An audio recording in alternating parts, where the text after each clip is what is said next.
Hey friends, welcome to episode 12 of I Am Beauty and the Beast. Today's episode is about my guest, Shelby. She's a Jujitsu badass. She's humble, she's a leader, and someone who's built a beautifully blended family with grace and grit. And in part one of our conversation, Shelby shares what it was like growing up in a small Texas town, meeting her husband Thomas in college, and stepping into the role of raising his two young daughters as her own. We talk about early relationship, the challenges of blending a family, financial stress, and what it really means to stay grounded and keep showing up even when life is really messy with cockroaches and possums involved. Shelby's story reminds us that strength doesn't always have to be loud, and love isn't always easy, but it is always worth it. And my hope is that you'll feel inspired by Shelby's journey. And this episode is for anyone who's navigating big transitions, wondering if they're doing enough, or trying to build something meaningful while staying true to who you really are. So let's get into it. Let's get into part one of my interview with Shelby. Hey Shelby, how are you doing? Hi, I'm great. How are you? I'm doing fine. Thank you so much for being here, taking time out of your busy schedule to meet with me. And this has definitely been a long time coming. Yeah. We've been Yeah. I've talked to you about doing this from that first time where I had you come over to my studio and I did photos of you and your girls, and you Mm-hmm. still had Mm-hmm. your white belt at the time. And I was like, I want to interview you. And Yeah. then, life gets busy or whatever, but here we are. Yeah. That's it. That was a little bit ago, but I've always been excited whenever the time was right to come on the podcast. I'm really excited because I'm a longtime listener, first time speaker on here, so really Yeah. excited about it. Yeah. I'm super super stoked to have you, because for those of the people that might not know, Shelby, you and I met through jujitsu. Mm-hmm. Mm-hmm. Um, I don't know, was it 2 years ago, 3 years ago? Because I've been doing it Probably for a closer while. to three, Yeah, I think three it's been now. about three Mm-hmm. years. One of the earliest memories I have of you is when I think Thomas checked in for you for jujitsu. And I was like, that's so cute. Thomas is your husband, right? Yes. So I saw that. I was like, that's so cute. I want that. I want somebody who checks me in on the mats when we step on the mats. Like, I got you. I got you. That was one of my earliest memories of you two. But anyway, so the reason I wanted to have you here is because not only are you a total badass in jujitsu, and you'll just have to let me compliment you and just deal I'm with gonna have to it. take it. You're just gonna Yeah. have to take it. Okay, okay. If But you not, must. yes, I must. I must. The credit where credit is due. But not only are you a total badass at jujitsu, like you are so fierce as a competitor, but you've got this side of you that's like so incredibly humble and sweet. And I know we're going to talk about that a little bit more later, but that's why I wanted to talk to you is like this show is called I Am Beauty and the Beast. And I feel like you embody that so well because you are beautiful, you are sweet, you are caring, you're thoughtful, and you're feminine, but you're also a badass. Like you can submit like nobody's business. So I'm like, I need to, like I think people would benefit from hearing from you and like your experience. Yeah, so fun fact, Thomas still checks me into jujitsu class I because love it. I walk straight in and I get my stuff together and get on the mat, and I always forget to check myself in if I'm by myself for whatever reason. I will forget to check myself in, and I will like remember like midway through class that I did not check in, and will say or like remind myself got to do that after class, and then I'll just walk right out and have forgotten so I just wasn't there that day. Yeah, But yeah. anyway, yeah, he still checks me in, and it's That's great. awesome. I'm really thankful that he keeps track of that for me because yeah, I would never like remember to check myself in. Anyway, yeah, so my name is Shelby Strawn. I am 32 years old, and I am originally from Texarkana, which is a dual city. So there's an Arkansas side and a Texas side, which if you're from around there, that's a pretty big deal because it's like Arkansas versus Texas all the time. Yeah. But I was born on the Texas side, raised on the Arkansas side, which again is kind of a big deal if you know, like if you know, you're from Okay. there, you understand that that's kind of like a thing. Anyway, Okay. so I majored in biology, really enjoyed that as an undergrad. And that is actually whenever I was getting into like the upper level biology classes, I was in the honors program, and I also switched to teaching. So I was majoring in biology and minoring in teaching education so that I could be a high school biology teacher. At that point, I was uh, out of a long term relationship that I had been in since I was 17. I was 17. Once I graduated high school, moved in together in Texarkana, and we were together until I was 20. So, pretty formidable sort of growth time period there. Mm-hmm. But so yeah, we broke up. I was living on my own in my own apartment by myself at 20. Um, and I'd had 1 year left of my university classes and was going to get my teaching certificate and all of that good stuff. So about a year or so in, I met Thomas, and I met Thomas because we both took an invertebrate zoology class, which, if you know what invertebrates are, they Yeah. are the things without spines. So anyway, met there, and I sat in the very front row because that's the kind of nerd I am, and wanted to already just kind of get a jump on it because this class hit. Our professor's name was Dr. Allard. He was my advisor and just the best teacher ever in the world. He loved that class, and that was like where he put like it was the most difficult class. He put all of his Yeah. energy into challenging us in that class. I sat in the very front row, and this guy walks in. At this point, if you have a picture, like you can probably post a picture of Thomas now versus Thomas then. This guy had short, spiky hair. He wore glasses, and he was like a polo shirt wearer. But if you know him now, you will know that he is really long hair, Yeah. very down to earth, style, like not at all what he did look like before. Yeah. He doesn't wear glasses anymore or anything, and he's got a full beard. Mm-hmm. Before then, he did not have a beard at all. Like it was just this. He's a total juxtaposition of what he used to be. He immediately makes eye contact with me, I remember, and sits right next to me, where there's tons of seats available because Yeah. I'm there early because I want to get a jump on this class. I knew that it was going to be a hard class. So he sits right next to me on my left. This is a lab station sort of setup, and Mm-hmm. I look over, see that this guy's already got the book, and I'm like, he's already got the book for this class. And so I ask him, I'm like, oh, okay, is that the book for invertebrate zoology? But our professor, like, he took apart this other book and like made it his own textbook.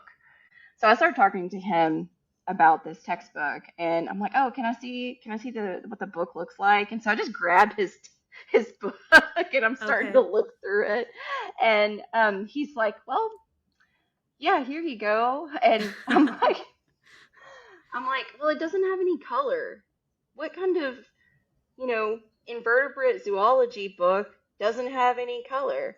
And he's like, "Well, I don't know. Like maybe you maybe we don't need the color. Like maybe you just need the pictures of the organisms like as they are. Maybe he's not going to require us to know colors and stuff." And I'm like, I don't know. I don't know about this textbook because it doesn't have any color, but I'll just roll with it. And that was just like our first conversation. That was Oh. that was pretty much it. And so we go about the class and everything. Everything's great. And the next class, so the day after, so there's 2 classes in a week. So Tuesday, Thursday class.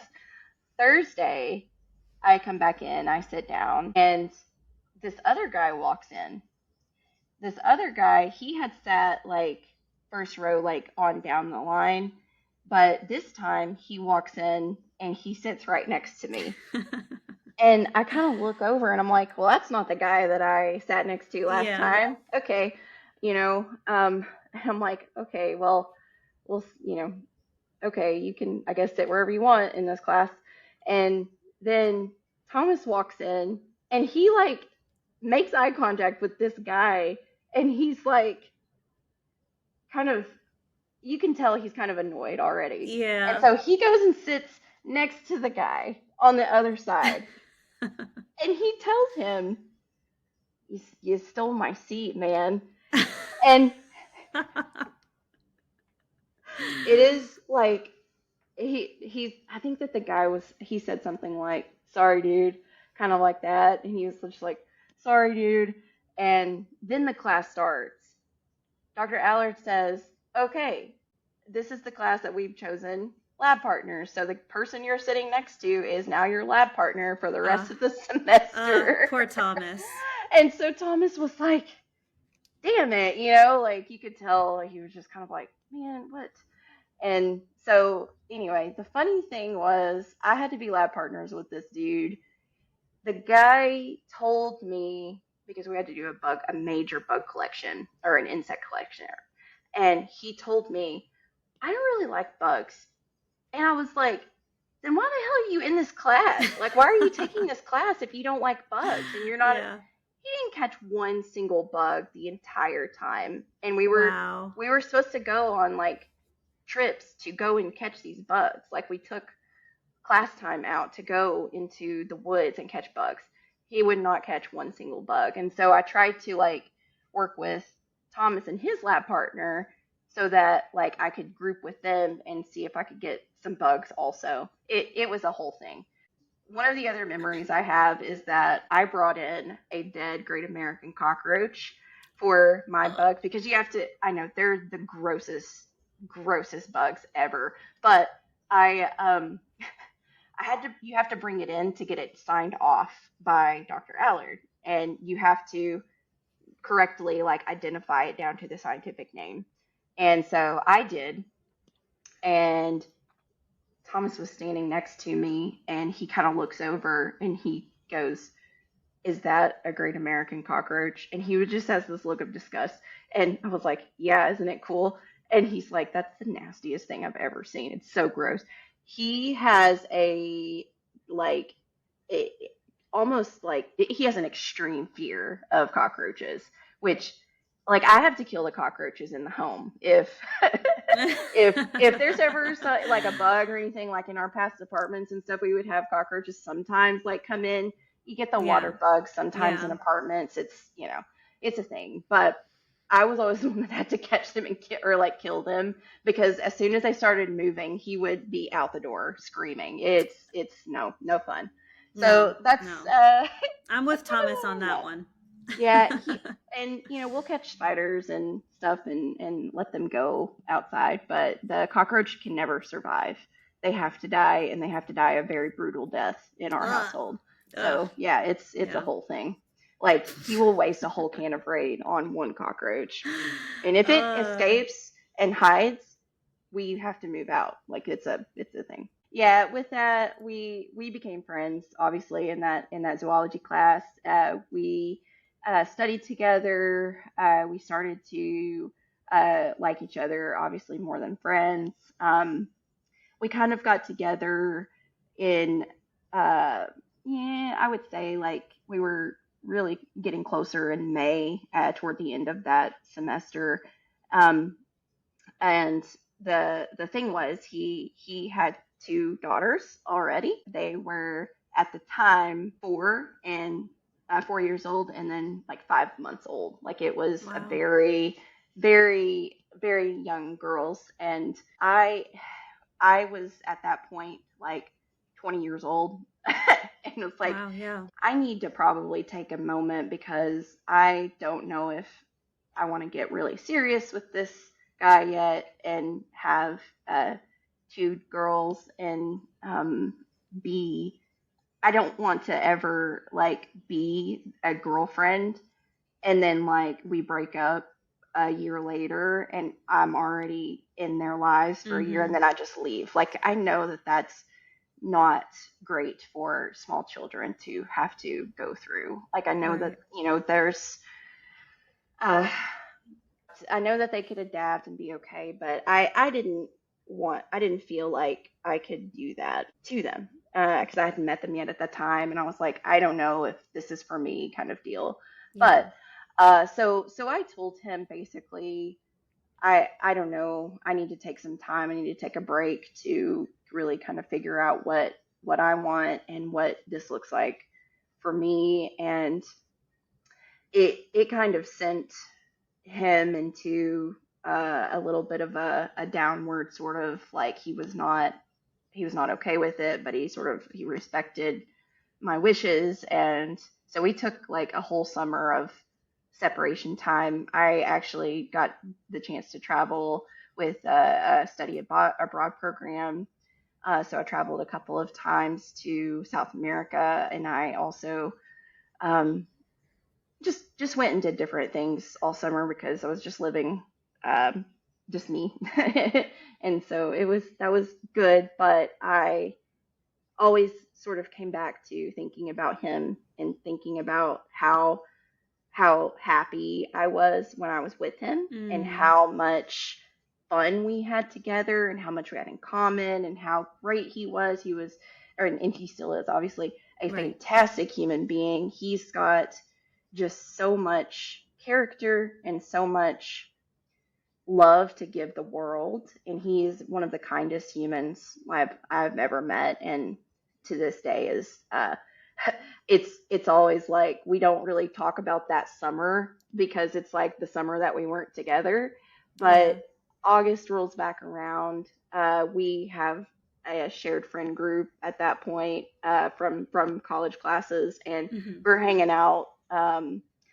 One night we went to eat pizza and stuff, and I was like, is he going to be okay with me being here because I'm not with him, but can we still kind of be friends or whatever?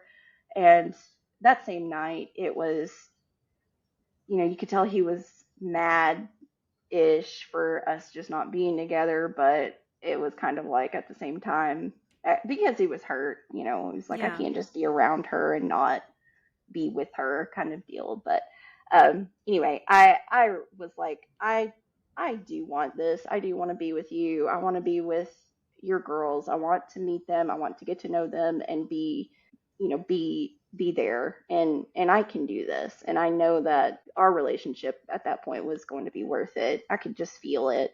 And Mm. so I was all in after that summer of like our separation, and he was all in, and he was like, "Are you serious? Are you sure?" kind of thing. And I'm like, Oh. "Yes, let's do this." I just needed some time to like figure out what.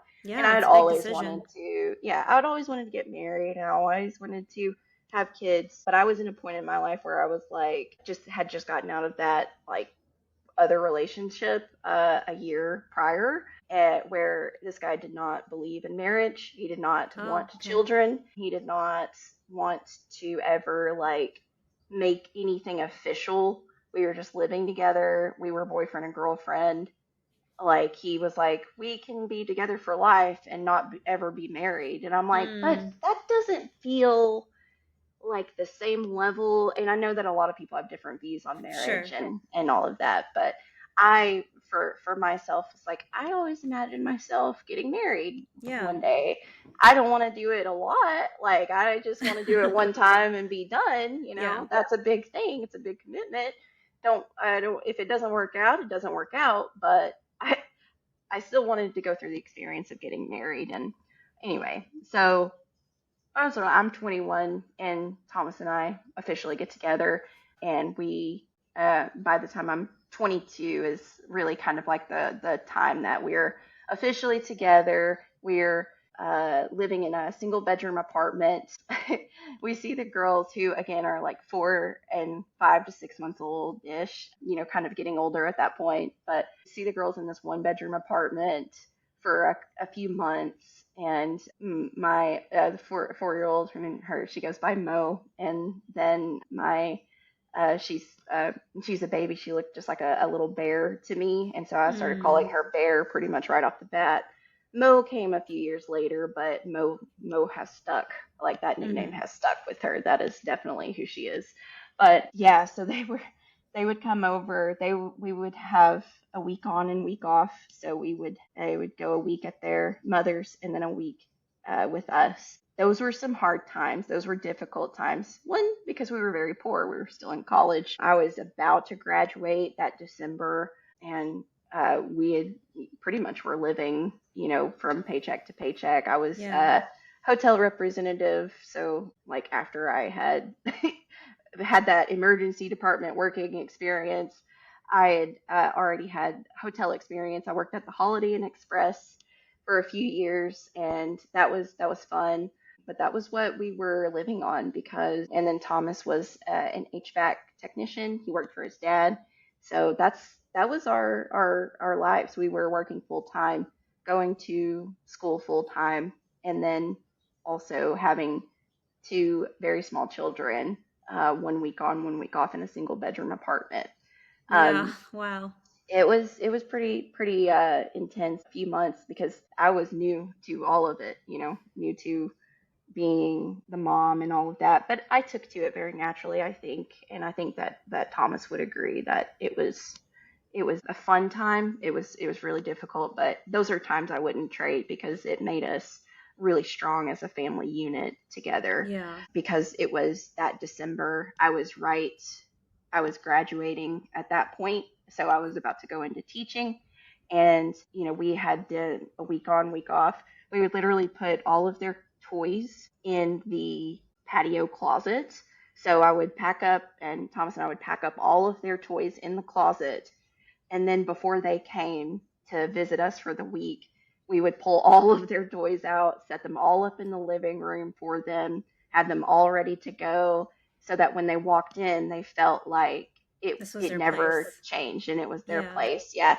But it was so tiny and so overwhelming of us, like toys everywhere all the time. And then the sleeping situation was Bear would sleep in a pack and play as like temporary crib, sort of Yeah. mobile pack and play thing. And then Mo, we tried to do like she could sleep with us but that did not last very long. That child is an independent sleeper, and so she ended up starting to sleep on the couch. So Mm. she slept on the couch, and then Bear slept in the pack and play. And when Mo started school when she turned 5, or she was already in pre-K. We would have to get up early. Everybody would be up, get ready for school or for pre-K, and yeah, it was some tough times. But yeah, it ended up that we were going about to go through a custody agreement with him because the week on week off was not working. There Mm-hmm. were delays in Bear's like development, as far as at that point she should have been weaning off of the bottle and eating like baby food and more solid foods, and so we would start feeding her that. She would start figuring out, kind of how to feed herself. But when she would go and visit their mother for the week, she would come back and be completely reliant on the bottle. And that Okay. So was it kept very frustrating. regressing. Yeah. She would regress quite a bit. She would also have sleeping difficulties. Romina was always sick when she came back with something or other. She would have like sinus infections, or she was going through a lot of different sort of like colds and Mm-hmm. and stuff. And I was like, why is she always sick? It was just very regressive as far as when they would come back. So the whole week was okay, we will spend Sunday, Monday, Tuesday resetting the routine. Right. And then we would be fine. and then they would go right back. And then it was just very cyclical as far as how they would return. Diaper rashes, just all constantly, all sorts of things. Too small diapers were coming back. We would have to, we ended up having to purchase diapers, food, formula, all of those things to send with her, and like ask, please send any leftover stuff back, because it was a lot, and Yeah. those things are Yeah. expensive. They So are. anyway, yeah. So in December of that year, and I guess I can say what, like, it's 2015 at this point. So we got together, moved in together, week on, week off with the kids. All of that happened August of 2015. Invertebrate zoology happened that Yeah. spring semester, and then I took the summer, and then we got together in August, and then by December of that year, I graduated, was getting my teaching certification, and was ready to start teaching that next year. So we were going to go through custody sort of like agreement. We had to go to court for that because the week on, week off was not working. Yeah. And so we sat Mo down, and at this point, she's about to be 5, and asked her who she wanted to live with. If she were given a choice, it's not going to hurt our feelings at all. It's something that, it's truly up to her what she wants to do. And she said without hesitation, without like any beat at all, that she wanted to live with us and that she would just go visit her mommy. That was like one of the most emotional like memories that I have, because it was the most truthful like thing that a child could ever say. Yeah. In that we knew, okay, this is the right thing to do. It's not just that we're doing it because we feel that it's the right Right. thing.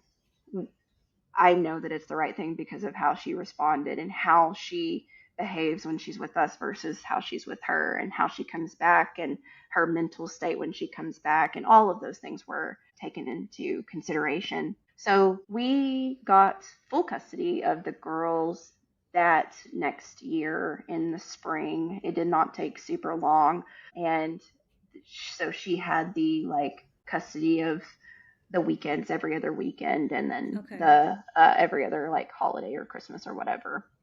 So from that, we at the end of that, we had the opportunity to move into a 2-bedroom house in Texarkana. So we're moving on up in the world a little bit. Yeah. Yeah. I'm substituting long terms because it's hard to get a teaching Yep. thing whenever you're mid year.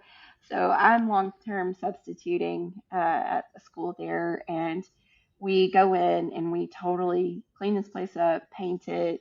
They are going to share a room. We paint the room pink with blue polka dots and black chalk so that they can draw on the walls. Like, we Nice. made this whole thing for them, and we really really enjoyed our time there. And as time goes on, I'm teaching. Thomas actually ends up teaching as well after he graduates. So he's teaching. He started to teach high school chemistry and environmental science, and I am moving forward to get my master's degree, and that enabled me to be able to teach college level as well as like the dual credit biology and AP biology. So that's kind of the trajectory that we took for 5 to 6 years after that. And yeah, so that was kind of our time in Texarkana. So in Texarkana, we have a couple of teacher friends, and a teacher couple friend, and we're hanging out with them and kind of talking about, and this was back in 2020, end of 2019, beginning of 2020, talking about just like how I always had wanted to do like kickboxing or mixed martial arts. And I actually did do kickboxing when I was 18, 19, but I couldn't afford to continue doing it. Hmm. And Thomas, he will like proclaim he was not ever an athletic kid. He never did anything, like physically challenging like that. He was a theater kid, which Mm. that's a very active thing in my opinion. But that's the extent of like his extracurricular uh, like activities that he was really involved in. But so anyway, the he's like, well, we can go to a trial class, and so he invites Thomas to this trial class, like as For a jujitsu. guy hangout to a jujitsu trial class there in Texarkana. Thomas gets back from this trial class. He's so nervous. And we both, have a lot of like social anxiety and stuff, but he has it to where it's like almost, and at that point in time, he's done a lot of work on it since then. Mm-hmm. But at that point, it was almost like a debilitating sort of anxiety for like new social situations. Mm-hmm. And so it was a huge deal for him to actually go and participate in a trial jujitsu class with strangers and just one friend.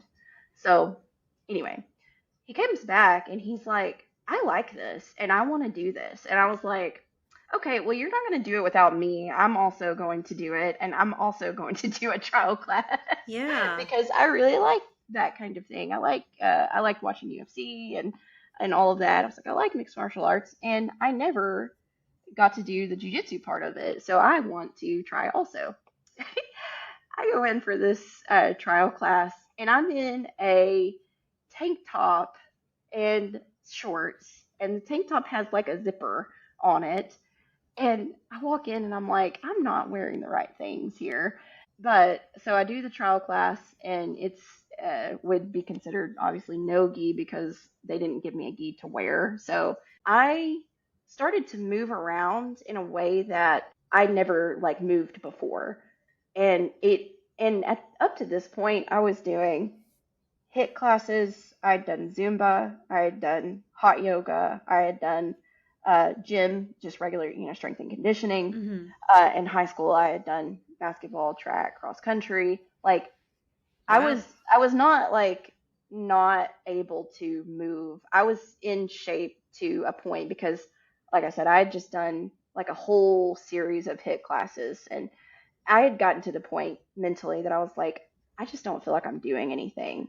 And I had like a little bit of a breakdown before we tried this of like, I hate this. I hate the gym. I hate going to these classes. I don't feel like I'm progressing or doing much. Yeah, I feel great after the workout, but like, what's the point sort of Mm-hmm. thing?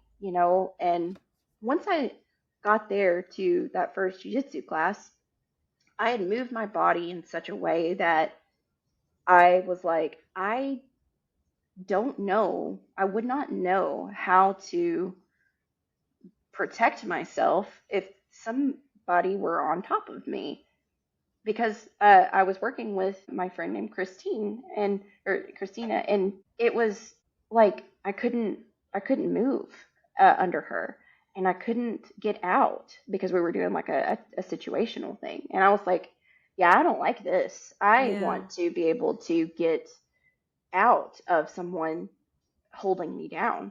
None of my HIIT classes had prepared me for getting out of hard situations like that. So I was like, yeah, we're going to do this. We're going to sign up, and it's going to do things, I think, for us that it's going to help Thomas with his social anxiety. It's going to obviously help us get more fit. Um, but I had no idea how much of a positive impact jujitsu would become Mm-hmm. for not just me, but my whole family and like just our outlook on life in general. Yeah. That was the first day. Already the community that we experienced was wonderful. Everybody is so friendly and so welcoming, and they everybody just wanted to help and wanted you to stay and wanted you to get better. So we started doing all these classes, doing like, and this gym was like 4 days a week, and so we would do 3 days, I think, a week of jujitsu. In that time, our kids were not doing jujitsu, so Mo was probably 8 at this point. Bear's 4. Yeah. Um, and they did not start jujitsu, so they would sit up there. And so this is the time period where some moms ask me of like, how did you manage kids as well as train and try to focus on the training? And I was like, it was actually very difficult when they were smaller because they would want to get up and run around and jump and play, Right. and they were so little. And that was the time where they didn't have tablets to let them like or switch or Yeah. things to help them or whatever. And um, so we had to play with toys. There was a TV in the corner, turned it on cartoons, and like would threaten them within the inch of their life if they made sound. It was like that every single time. And so yeah, we would have to take breaks and stuff and remind them, especially when there were other kids around, they just wanted to play. But they got better as Of they got course, as they get older. older. Yeah, and all of the adults there are parents. They get it. They're patient, and that was the one thing that I really appreciated was, no matter what, I feel like if you're not at a gym that doesn't understand that you're also a parent that works and has to bring their children, no matter what age they are, to sit in the jujitsu class, like in, off to the side with things around them. Hmm. Like I've been at gyms where like a pack and play was brought in where the baby was sitting in the pack and play or a wagon Wow. or something or a blanket was laid out. Those gyms, like that those gyms are family oriented and they Yeah. are completely fine with working parents. And I really do respect and appreciate all gyms that do take that into account for the kids that need to come and sit in. So yeah. How long, so since your very first class, how long have you been practicing jujitsu? Yeah, so I would say we started then in February of 2020. You know what year that is. So it's we've Wow. been Yeah. we've been training ever since. So we like went all in February of 2020. We were both teaching high school. We were again full-time parents. We were going to train 2 to 3 days a week. We were trying to make it work as best we could, learning. We had gis at this point. We had Hmm. rash guards at this point. No more tank tops for me. And we were like loving it, loving, everybody there and learning and all of that. But then COVID hits in March, and in March, everything shuts down, including a contact sport like jujitsu Oh totally yeah. shuts down. So we were like, okay, we're going to keep this up. We are not going to stop doing this. So we went in, we bought mats at home so that we could train at home. The mats were not fantastic, but we tried. Yeah. We also tried to do like different challenges. We didn't have a clue what we were doing, by the Hmm. way. Like we were a month into jujitsu, Right. no Yeah. clue, no clue what we Yeah. were No. doing with anything. It was not pretty at all. If we had video of ourselves trying to train or roll with each other at a month into jujitsu, no, it would not look pretty. But Yeah.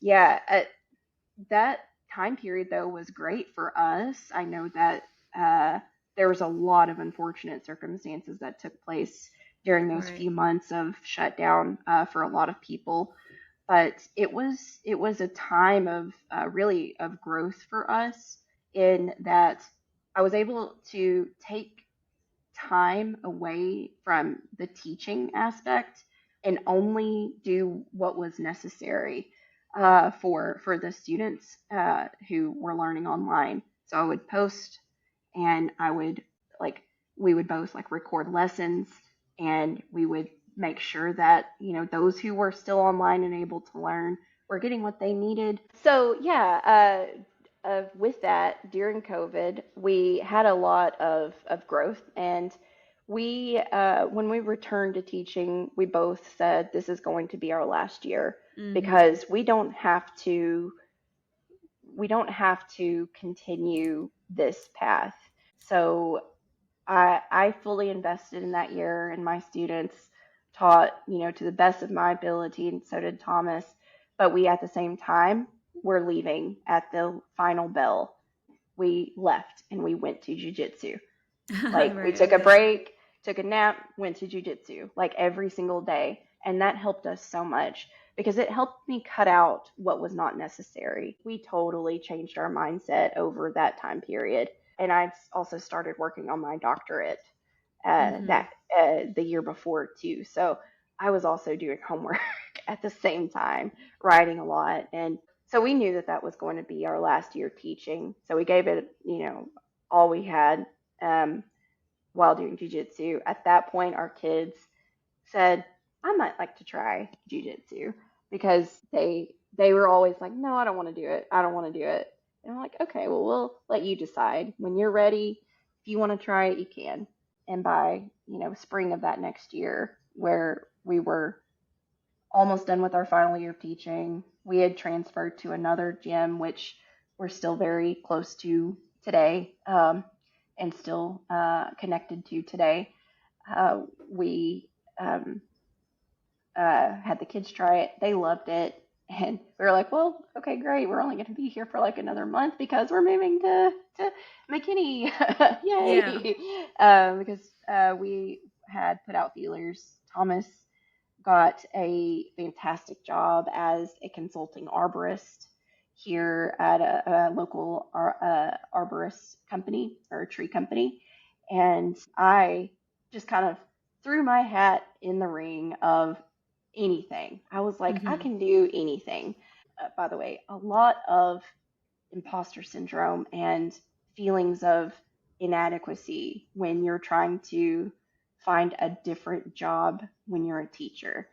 There's Mm-hmm. there's a huge mental or psychological effect that takes place as teachers where you feel like you can't do anything else other than Right. Right. teach for, like, okay, this is what I'm going to do. And a lot of teachers, fantastic, wonderful heroes of human beings, retire out of teaching, and they loved every moment of it, good and bad. But there are a lot of people who start out teaching, realize it's not for them, but feel like they can't do anything else and can't find anything else. So I was in that state of mind of like, I'm not going to get hired anywhere because I'm a teacher and I'm only going to ever be able to teach. Even Right. though I'm, can do college level at this point, I'm also getting my PhD at this point. I still was like, I'm probably just going to have to get a teaching job here in this area.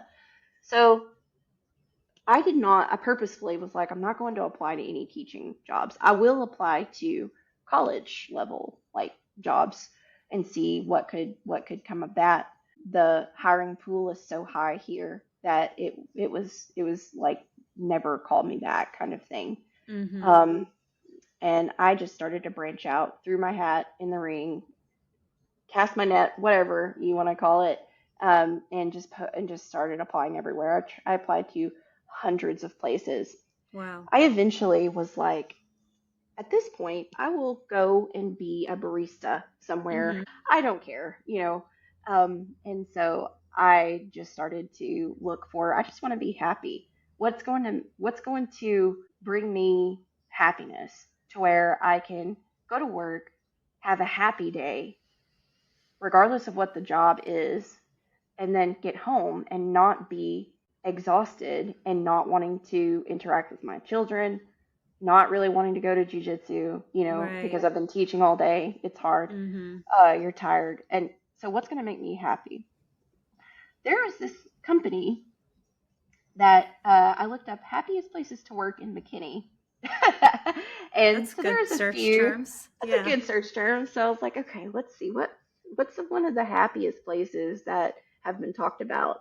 So I looked up a few different ones, and one of them popped up actually. I don't know how, because I don't know if they ever like participated in this like happiest places to work or whatever, but it was like a startup space, Mm-hmm. And some of the startup spaces here are a couple of these, right, in this area. And one of them was my company that I work for now. And they just so happened to be hiring for a support analyst, like just support, like ticketing and helping resolve tickets for their platform. And I was like, I can do that. It didn't require any like college experience or anything. I was like, Okay. okay, Yeah. let me just do that. I don't care. I'll do whatever. Um, and I applied and I got an interview like that next week. Drove up to McKinney for a second interview a couple of weeks later, and we were already moving at a certain date for Thomas's new job. Mm-hmm. And yeah, they really seemed to like me. I was very nervous because I was like, I don't have, because it's a healthcare technology platform. I was like, I don't have the like experience of healthcare tech, but I can learn anything, and I still believe that today. Like I can Yeah. learn anything and I can do anything if I am given a chance. And they took that chance on me, and I have been there ever since. We've seen so much growth with our company, from startup sort of space to we've been expanding quite a bit. I really enjoy everyone that I work with. I have become friends, like really close to all of those that I work with and work for. That it's truly is for me one of the happiest jobs in this area. How So about that? yeah. So yeah, it's digital healthcare technology, and I worked up to like implementing projects. I also became the manager of support. So I came from, or went from being the first support person there, handling tickets, and then to being over a team of support people, and then just kind of keep moving up to now I've got my PhD. So I like stats and I like data and I like making the world a better place, or helping make the world a better place. Still have the drive of wanting to help people.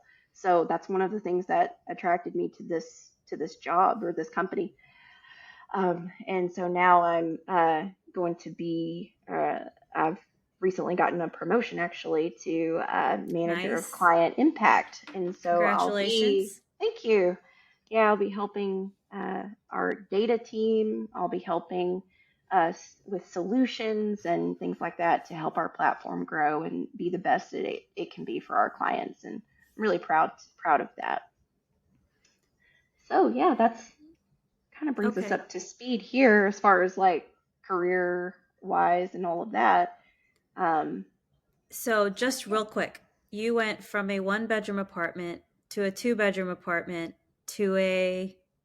yeah. Oh, so we went from a one bedroom apartment, like efficiency apartment, to a two bedroom tiny little house, and with like probably it, that place probably doesn't need to be around anymore, to be completely honest. Yeah. It was like the laundry was outside in the garage, and there were like at one point there was a little family of possums living Oh behind my. our dryer where it was warm.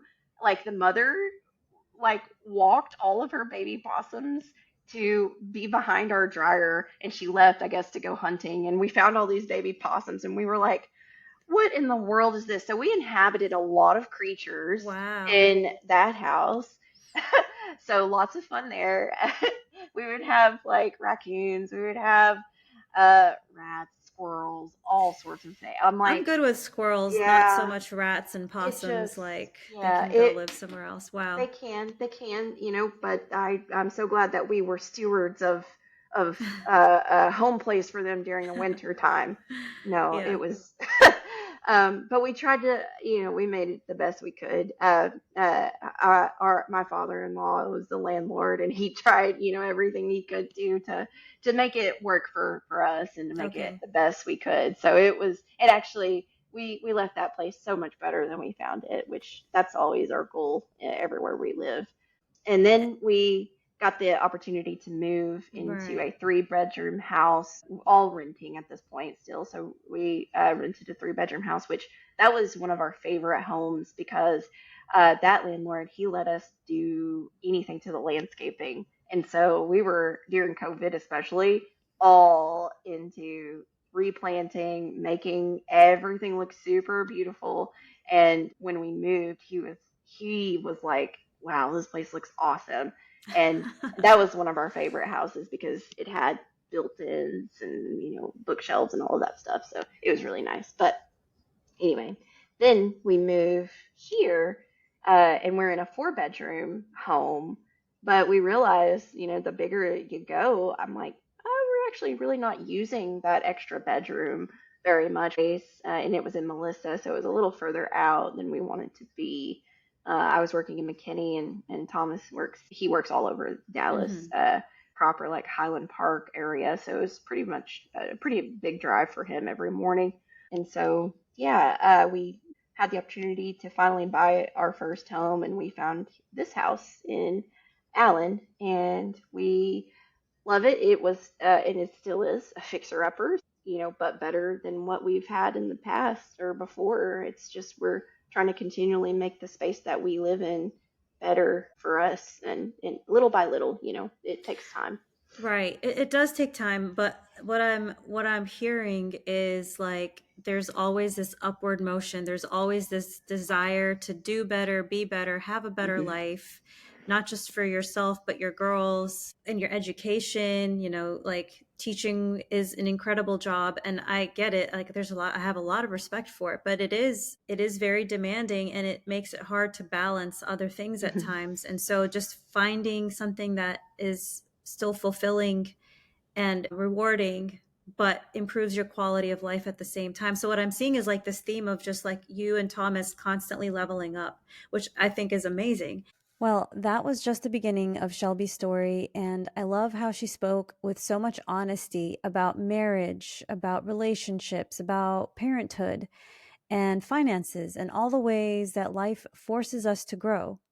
If anything she said today resonated with you, stay tuned for part two, where we will dive deeper into how jujitsu has shaped her mindset, how she balances discipline with gentleness, and what female empowerment really looks like, and especially a little bit more about jujitsu as two females that have participated in it.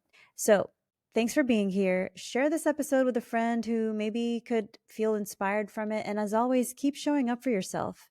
And remember, you have both the beauty and the beast inside of you. And I will see you next time.